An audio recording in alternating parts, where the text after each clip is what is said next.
नमस्कार, आप देख रहे हैं अपना बिहार। मैं हूं आपके साथ सुकन्या सिंह। नए साल पर शराबबंदी वाले बिहार में जाम छलकाने की पूरी तैयारी की जा रही है, लेकिन शराब तस्करों की इस कोशिश को विफल करने में पुलिस लगी हुई है। नए साल पर जाम छलकाने की तैयारी, शराबबंदी को फेल करने की बड़ी साजिश।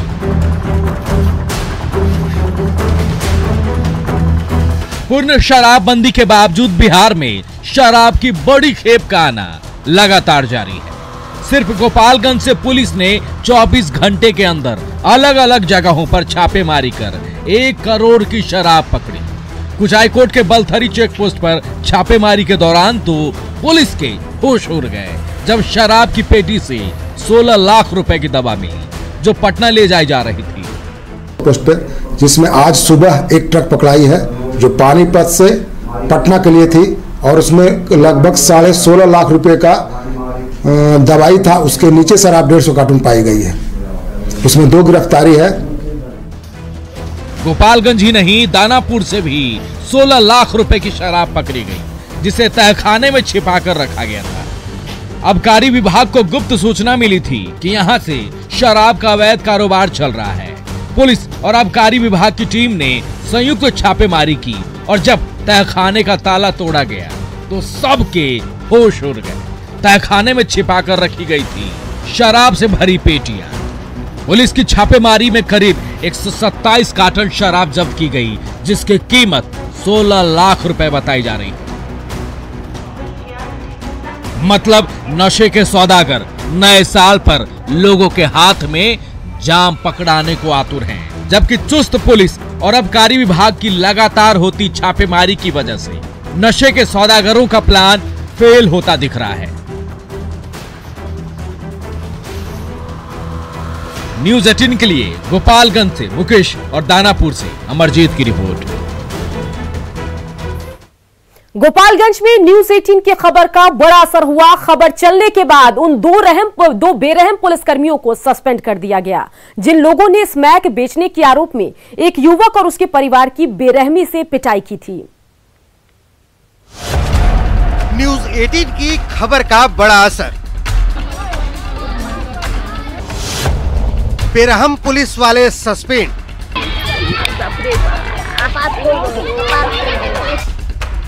देख लीजिए, यही है वो तस्वीर।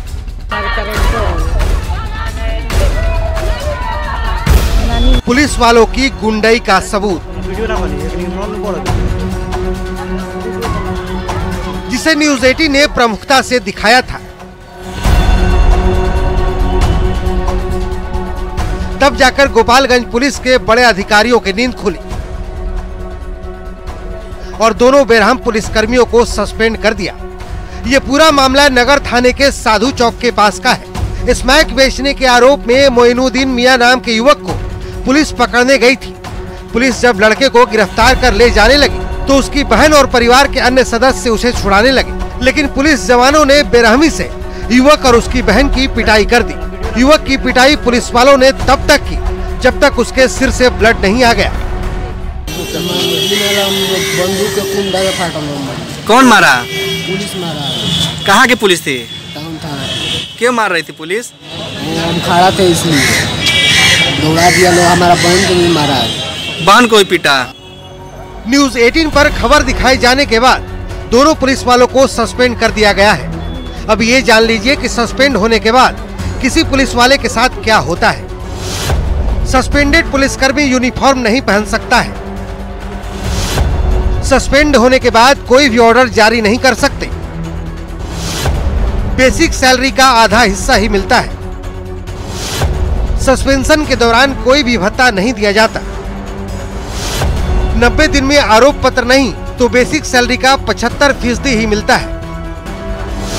सस्पेंड होने के बाद तैनाती होती है, हाजिरी लगानी पड़ती है, लेकिन काम कुछ भी नहीं करना होता है।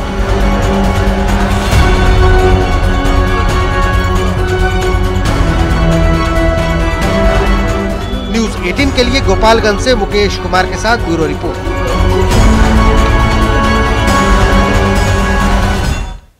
बिहार में जूनियर डॉक्टर की हड़ताल की वजह से मरीज हलकान हैं। दूसरे दिन भी जारी हड़ताल से मरीजों को भारी परेशानियों का सामना करना पड़ रहा है। जूनियर डॉक्टरों की हड़ताल से बिहार के सभी 9 मेडिकल कॉलेज प्रभावित हैं, जहां ओपीडी और इमरजेंसी सेवा पर भी इसका खासा असर पड़ा है।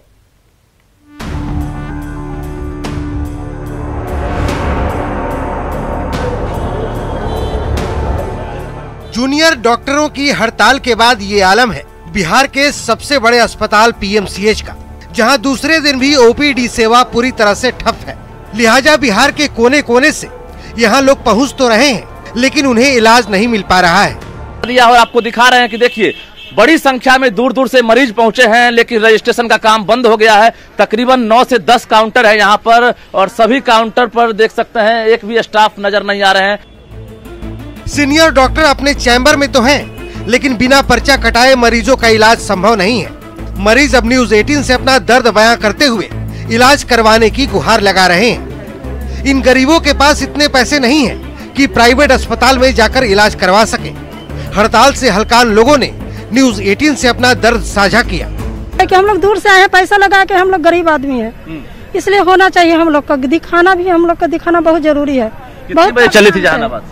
हम चले 6 बजे वहाँ से। यहाँ पहुँचे तब पता चला? हाँ, यहाँ पहुँचे तब हमको मालूम हुआ है। क्या करेंगे अब? प्राइवेट जाएंगे? प्राइवेट के लिए हम लोग गरीब आदमी है, कैसे जाएंगे भैया? इसीलिए तो हम लोग यहाँ पर पहले आए हैं, तो सोचे कि जा करके वहीं पहले दिखाते हैं। तो गरीब आदमी को आप देखिए कि मरना है कि क्या करना है, से आप ही न बता सकते हैं कि हम लोग को किसी तरह करवाइए। हम मीठापुर से आए। इलाज हुआ? नहीं हुआ। क्या बोला गया? बोले कि हड़ताल पे हैं, आज नहीं होगा। रजिस्ट्रेशन हुआ?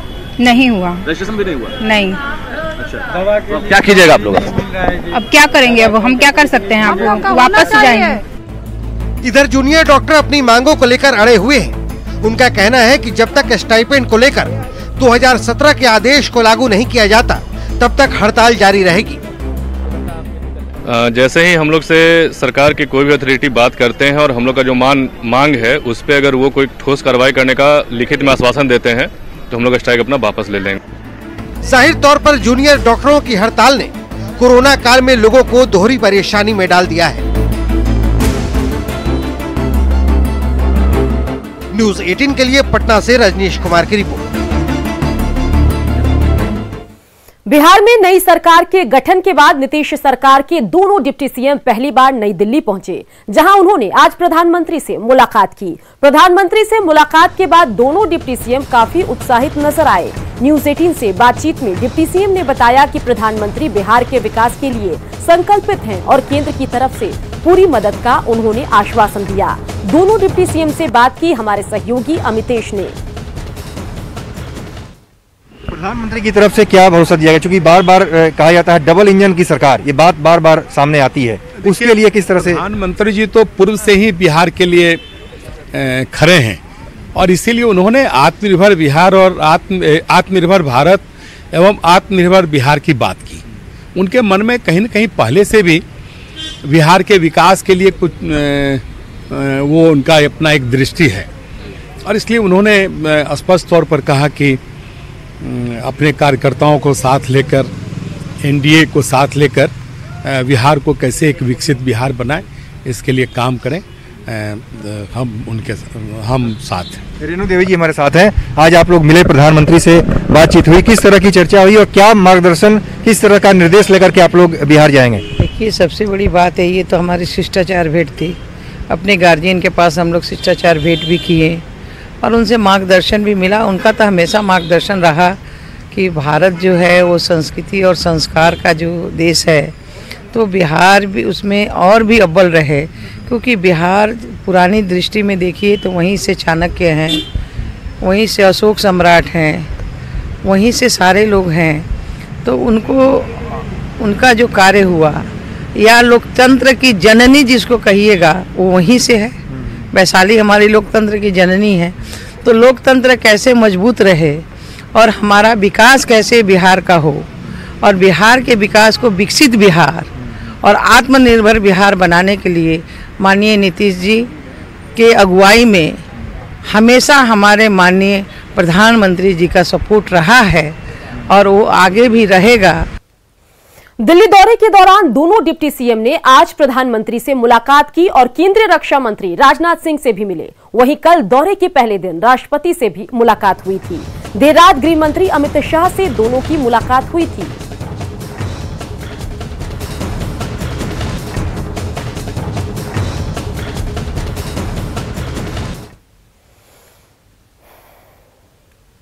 जेडीयू की 2 दिन तक होने वाली बैठक पर न सिर्फ पार्टी बल्कि बिहार की सियासत की भी नजर टिकी हुई है। 26 और 27 दिसंबर को जेडीयू कार्यालय के कर्पूरी सभागार में यह बैठक होने वाली है। इसे लेकर जेडीयू कार्यालय में तैयारियां जोर शोर से चल रही है। बिहार चुनाव के बाद जेडीयू राष्ट्रीय कार्यकारिणी की यह पहली बैठक है जिसमें संगठन के विस्तार समेत कई मुद्दों पर मंथन होगा। बैठक को लेकर जेडीयू कार्यालय में क्या कुछ तैयारी है, इसे लेकर हमारे संवाददाता आनंद अमृतराज ने जेडीयू के राष्ट्रीय महासचिव अफाक अहमद से बात की। 26 और 27 दिसंबर को जेडीयू के राष्ट्रीय कार्यकारिणी की 2 दिन की महत्वपूर्ण बैठक होने वाली और इसी कर्पूरी सभागार में वो बैठक होने वाली और जाहिर सी बात है इस बैठक पर तमाम सियासी दलों की निगाहें टिकी रहेंगी क्योंकि चुनाव परिणाम आने के बाद ये पहली बार राष्ट्रीय कार्यकारिणी की बैठक हो रही है और इस बैठक को कई मायनों में बेहद महत्वपूर्ण माना जा रहा है। माना जा रहा है कि इस बैठक के बाद आने वाले समय में जेडीयू कई रणनीतियां बना सकती है। कई सारे एजेंडा भी तय किए जाएंगे आने वाले समय में कि जेडीयू को कैसे मजबूत किया जाए। जो पुराना उसका जेडीयू का जो आधार था फिर से वो आधार कैसे वापस आए, इस पर भी चर्चा होगी। अफाक अहमद हैं, राष्ट्रीय महासचिव हैं जेडीयू के, हमारे साथ इस वक्त। सर, क्या कुछ तैयारी है 26 और 27 तारीख को लेकर? नहीं, पूरी तैयारी हो चुकी है और 27 तारीख को है बैठक। हमारी राष्ट्रीय कार्यकारिणी और राष्ट्रीय परिषद की बैठक जो है वो 27 तारीख को है। और क्या कुछ शेड्यूल क्या है सर? 27 तारीख का शेड्यूल क्या है? जो विषय हैं उस पर हम लोग उसमें चर्चा करेंगे और चर्चा करके उसमें निर्णय लेंगे। उसमें महत्वपूर्ण ये है कि संगठन को और किस तरह से हम लोग उसको विस्तारित करें, संगठन को और किस तरह से सुदृढ़ और मजबूत किया जा सके, उन्हीं सब विषयों पर हम लोग बैठकर बात करेंगे। और चुनाव में उम्मीद के मुताबिक जो सीटें नहीं हैं उसको लेकर भी चर्चा? नहीं, उस पर तो बहुत सारी बात हो चुकी है और नेचुरल है कि चूंकि अभी चुनाव खत्म हुआ है तो उस पर भी चर्चा होगी, उस पर भी बात होगी। तो देखिए, निश्चित तौर पे अफाक अहमद राष्ट्रीय महासचिव हैं जेडीयू के, उन्होंने विस्तार से बताया। तो ये कर्पूरी सभागार आपको याद होगा कि चुनाव के पहले नीतीश कुमार ने इसी में बैठक करना शुरू किया था और पार्टी के जो तमाम नेता और कार्यकर्ता थे उससे संपर्क में थे। एक बार फिर से नीतीश कुमार कर्पूरी सभागार को ही उन्होंने चुना है और इसमें 26 और 27 तारीख को जो राष्ट्रीय कार्यकारिणी की महत्वपूर्ण बैठक है, 27 तारीख को जो सबसे महत्वपूर्ण बैठक है उसमें जैसा कि उन्होंने अफाक अहमद ने बताया कि संगठन के विस्तार कैसा हो और पार्टी को कैसे मजबूत किया जाए, इस पर विस्तृत चर्चा होगी। लेकिन माना जा रहा है, सूत्र बताते हैं कि इस 2 दिन के बैठक में कई सारे ऐसे निर्णय लिए जा सकते हैं जो आने वाले समय में जेडीयू के लिए महत्वपूर्ण हो सकता है। कैमरामैन सुबोध के साथ आनंद अमृतराज, न्यूज 18 नेटवर्क, पटना। चलिए जेडीयू की बात करते हैं बिहार की मुख्य विपक्षी पार्टी राष्ट्रीय जनता दल की, जिसने मीडिया के लिए फरमान जारी किया। प्रदेश अध्यक्ष जगदानंद सिंह ने ये नया आदेश जारी किया है। इस नए आदेश में कहा गया है कि मीडिया कर्मी दिन में 11 बजे के बाद पार्टी कार्यालय में प्रवक्ताओं का बयान लेने के लिए आए। साथ ही इसमें मीडिया के लोगों से कहा गया है कि वो प्रवक्ता के लिए बनाए गए कार्यालय में ही बयान ले। पटना आरजेडी ऑफिस के गेट पर ही नोटिस चिपकाया गया है। ऐसे में सवाल उठता है कि क्या कोई बड़ी घटना या वैसी न्यूज स्टोरी जिस पर पत्रकारों को उनके पार्टी के नेताओं के पक्ष की जरूरत होगी, वैसी हालत में क्या रात में आरजेडी कार्यालय खुला रहेगा? क्या पार्टी के प्रवक्ता वैसी हालत में पार्टी कार्यालय पहुंचकर अपने कार्यालय से ही बयान देंगे? क्या सुबह में पार्टी के किसी नेता का बयान अगर चाहिए होगा तो नहीं मिलेगा? इस आदेश से पार्टी के प्रवक्ताओं को परेशानी हो सकती है और अगर किसी न्यूज स्टोरी में आरजेडी का पक्ष नहीं जाता है तो पार्टी को भी परेशानी होगी। मीडिया कवरेज को लेकर राष्ट्रीय जनता दल ने एक नया फरमान जारी किया है। आरजेडी कार्यालय का ये मेन गेट और देखिए इस पर ये सूचना चिपकाया गया है और इसमें साफ तौर पर ये लिखा गया है कि दिन के 11 बजे के बाद ही प्रदेश कार्यालय में आप आएं और पूरे प्रदेश कार्यालय में आप यहाँ वहाँ बाइट न लें, बल्कि जो प्रवक्ता कक्ष है सिर्फ उसी में बाइट लें। हालांकि अब आरजेडी के इस नए फरमान पर कई तरीके की चर्चाएं हैं। सवाल ये उठ रहे हैं कि आखिर नौबत क्या आई कि आरजेडी को इस तरीके का फरमान जारी करना पड़ा। सत्ता पक्ष के लोग ये कह रहे हैं कि मीडिया पर प्रतिबंध है, तो वहीं इस पूरे मामले पर आरजेडी का कहना है कि मीडिया के सहूलियत के लिए किया गया है। लेकिन सवाल जरूर उठता है कि आखिर बिहार के सियासत में इस तरीके की पहल जो आरजेडी के द्वारा पहली बार की गई और आखिर क्या नौबत आन पड़ी कि आरजेडी को इस तरीके का एक नोटिस अपने कार्यालय के बाहर चिपकाना पड़ा। कैमरा पर्सन दीपक के साथ शैलेंद्र, न्यूज 18 पटना। बिहार में विधानसभा चुनाव के बाद जीत और हार की सभी दलों ने समीक्षा की, लेकिन बिहार में इकलौती पार्टी कांग्रेस है जिसने अभी तक समीक्षा बैठक करने की हिम्मत नहीं जुटाई। आखिर ऐसा क्यों है, जानना बेहद जरूरी है।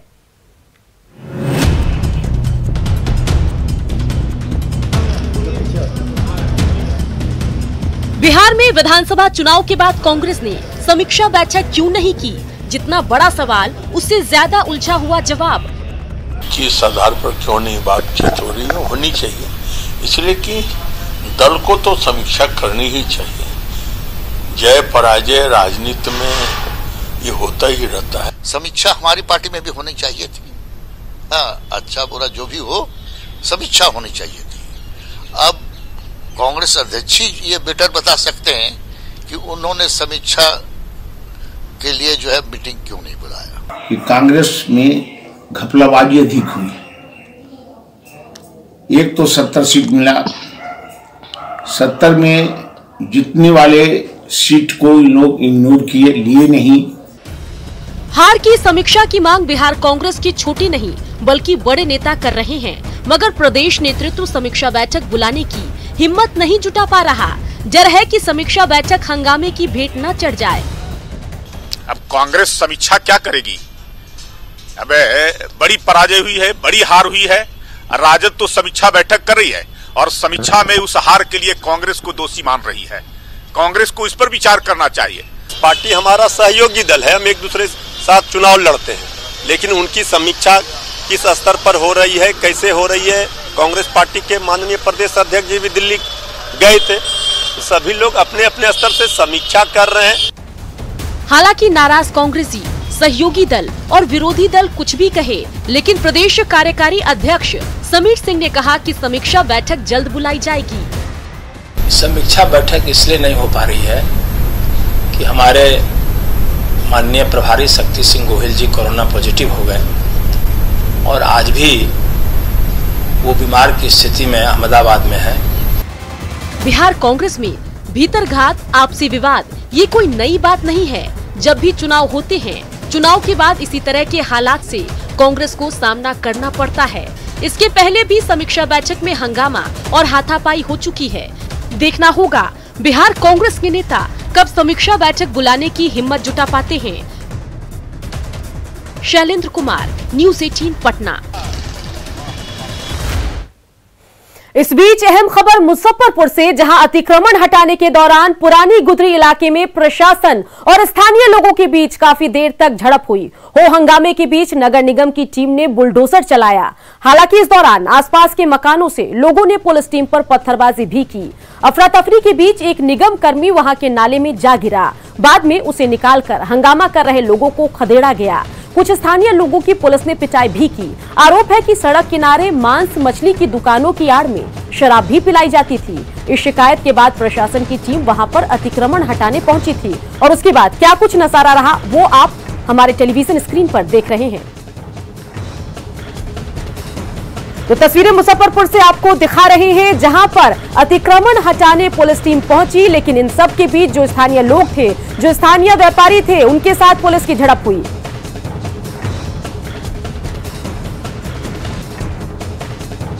लेकिन राहत की बात ये रही कि हो हंगामे के बीच पुलिस का बुलडोजर चला और अतिक्रमण हटाया गया वगैरह भी, और रोड नाला पर जो भी अतिक्रमण किए हैं, सीढ़ी वगैरह सभी को तोड़ा गया है। हाँ, थोड़ा बहुत हुआ है, लेकिन हम लोग कंट्रोल में रहा है, प्रशासन सतर्क है। और इसी के साथ इस बुलेटिन में इतना ही। आप बने रहिए क्योंकि आगे आपको दिखाएंगे जोहार झारखंड।